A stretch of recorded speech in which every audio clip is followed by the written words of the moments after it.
Dati kasi ma'am 'no, kapag nagpapa-X-ray tayo 'no, tapos yung hindi ho AI ha, nagpapa-X-ray ho tayo dati, matagal din kasi yung results. Kasi 'di ba dadalhin pa ho yan sa mga radiologist natin, eh, hindi naman ho lahat ng komunidad ay may radiologist. So dun ho natatagalan, nandun yung isang nagiging diagnostic delay natin. Pero with the aid po of yung computer-aided detection natin, no, yun ho yung dinadala na ngayon, yung mga mobile chest X-ray bands, no, since they're using CAD AI, right then and there, ho, nakikita na, no, parang nakikita na kaagad kung may TB, may patyen na kumbaga sa images. Tapos from there, mag-sputum test na kaagad.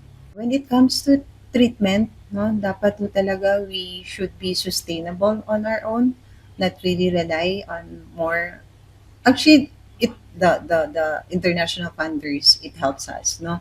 Pag talaga may reduction naman no talaga tayo sa support, ang dami hong implications yan eh. Andiyan na yung delayed yung diagnosis, andiyan na yung incomplete treatment, o di kaya minsan walang treatment at all since we don't have the drugs. But then we just have siguro be sustainable on our own na yung domestic investment natin when it comes to testing, treatment, and all, dapat kaya na ho natin.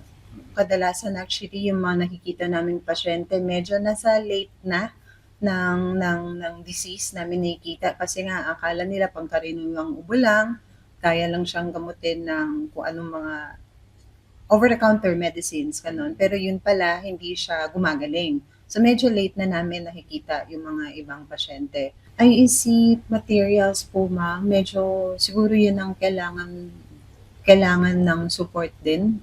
No? Kasi nakakatulong naman talaga ang mga IEC materials natin, especially yung video. Minsan kasi hindi naman talaga nagbabasa yung mga pasyente. May mga pamphlets ka nga dyan, may mga flyers ka, kukunin lang pero hindi naman babasahin. Pero maganda yung mga visual videos natin, no? Mas maganda siya. Ano ma'am, yan din ang isa sa mga kulang siguro sa ano yung information dissemination natin. No, kulang din talaga sa awareness. But I think the program is already looking into that. Meron naman po, kulang lang sa support siguro.